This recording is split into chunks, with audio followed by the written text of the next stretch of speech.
Assalamualaikum warahmatullahi wabarakatuh. Sahabat semuanya, kembali bertemu dengan saya di channel Eka Iswandi. Dan semoga teman-teman, sahabat semuanya yang menyaksikan video ini dalam kondisi sehat walafiat. Amin ya rabbal alamin. Sahabat, sekarang kita akan bercerita tentang boleh pintar, tapi integritas dan kejujuran lebih penting.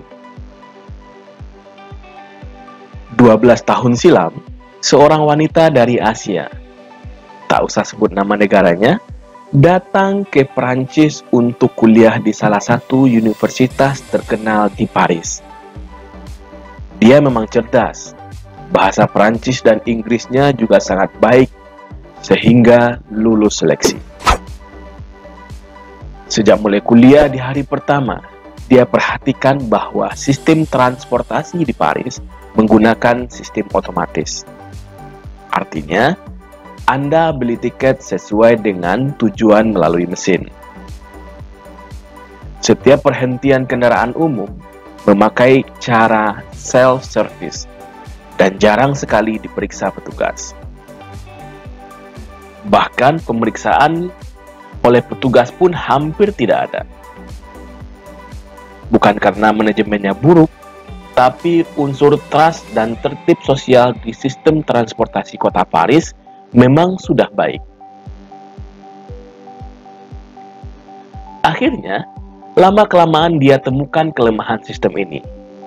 Dan dengan kelihayannya, dia bisa naik transportasi umum tanpa harus beli tiket. Dan dia sudah memperhitungkan kemungkinan tertangkap petugas karena tidak beli tiket. Dan kemungkinan itu sangat kecil sekali. Sejak itu, dia selalu naik kendaraan umum dengan tidak membayar tiket, alias gratis. Ia justru menganggapnya sebagai salah satu cara menghemat sebagai mahasiswa miskin yang dengan cara apapun bisa irit. Dia bahkan merasa bangga karena dianggap itu sebagai kehebatan yang tidak bisa dilakukan oleh sembarangan orang. 4 tahun berlalu. Perempuan muda itu pun tamat dengan cum laude dari fakultas favorit dan universitas ternama di Paris. Dengan angka indeks prestasi kumulatif ataupun IPK yang sangat bagus. Hal itu membuat dirinya penuh percaya diri. Setelah wisuda, gadis itu pun mulai mengajukan aplikasi surat lamaran kerja ke beberapa perusahaan ternama di Paris. Pada mulanya, semua perusahaan yang dikirimi surat lamaran via email merespon dengan sangat baik karena IPK-nya yang tinggi dan lulusan universitas top di kota Paris. Tapi beberapa hari kemudian, semuanya menolak dengan berbagai alasan. Hal ini terus terjadi berulang-ulang kali, sampai akhirnya membuat sang gadis merasa sangat jengkel dan marah. Dia bahkan sampai menuding perusahaan-perusahaan itu rasis karena tidak mau menerima warga negara asing meski lulus cum laude dari universitas ternama di Paris. Akhirnya, pada suatu hari, karena penasaran bercampur dongkol, ia memutuskan untuk mengadukan ke Departemen Tenaga Kerja yang ada di kota Paris. Dia ingin melapor sekaligus ingin tahu kenapa perusahaan-perusahaan tersebut menolaknya. Tapi, ketika bertemu dengan salah satu manajer di kantor Depnaker Paris tersebut, ia mendapat penjelasan yang ia dapat di luar perkiraannya. Berikut adalah dialog mereka antara manajer dengan sang gadis. Manajer berkata, "Nona, kami tidak rasis. Sebaliknya, kami sangat mementingkan Anda. Pada saat Anda mengajukan aplikasi pekerjaan di perusahaan, Kami sangat terkesan dengan nilai akademis dan pencapaian Anda. Sesungguhnya, berdasarkan kemampuan, Anda sebenarnya adalah golongan pekerja yang kami cari-cari. Kemudian si gadis menjawab, kalau begitu, kenapa perusahaan-perusahaan tersebut tidak menerima saya bekerja? Jadi begini, kata manajer. Setelah kami periksa di database, kami menemukan data bahwa Nona pernah 3 kali kena sanksi tidak membayar tiket saat naik kendaraan umum. Sang gadis kaget. Ya, saya mengakuinya. Tapi, apakah karena perkara kecil tersebut, semua perusahaan boleh menolak saya? Perkara kecil, kata manajer. Kami tidak menganggap itu perkara kecil, Nona.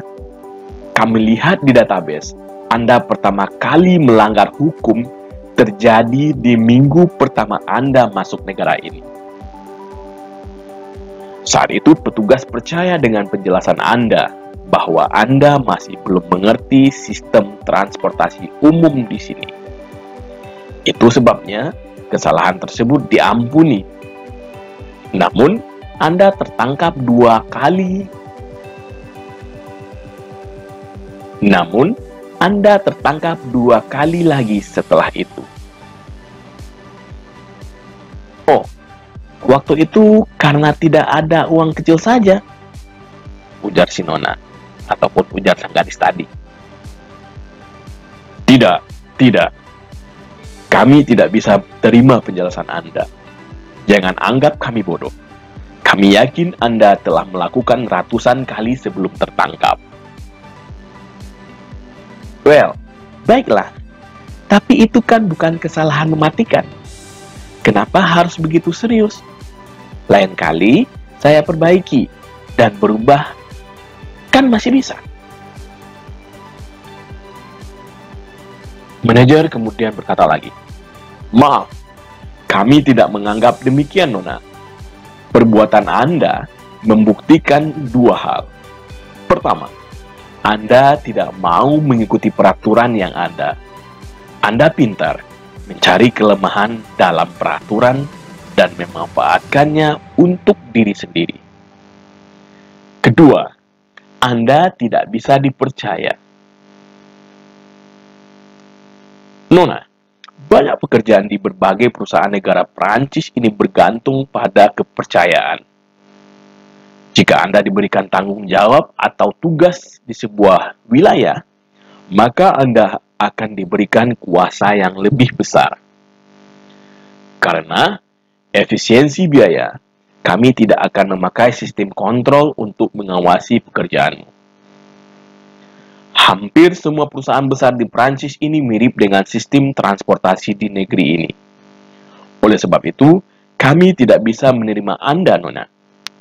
Dan saya berani katakan, di negara kami bahkan di seluruh Eropa, tidak akan ada perusahaan yang mau menggunakan jasa Anda. Pada saat itu, wanita ini seperti tertampar dan terbangun dari mimpinya, dan merasa sangat menyesal. Tapi penyesalan selalu datang terlambat, ketika nasi sudah menjadi bubur, atau peristiwa buruk telah terjadi. Perkataan manajer yang terakhir membuat hatinya bergetar dan sangat menyesal. Ia akhirnya terdiam 1000 bahasa dan tidak bisa berkata apapun. Sahabat, ada pesan moral yang sangat berharga yang bisa kita petik dari kisah nyata mahasiswi pintar tersebut. Moral dan etika, attitude, itu sangat penting. Bahkan, ditempatkan di atas kepintaran, kecerdasan, atau kejeniusan Anda. Dalam kehidupan sosial, moral dan etika seseorang bisa menutupi kekurangan EQ atau kepintaran intelektual. Tetapi, EQ atau kepintaran bagaimanapun tingginya tidak akan bisa menolong etika moral dan integritas yang buruk.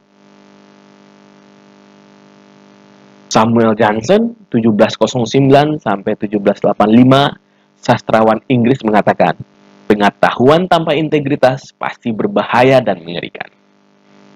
Semoga cerita ini dapat menginspirasi kita bahwasanya sangat penting sebuah kejujuran bagi kita semua.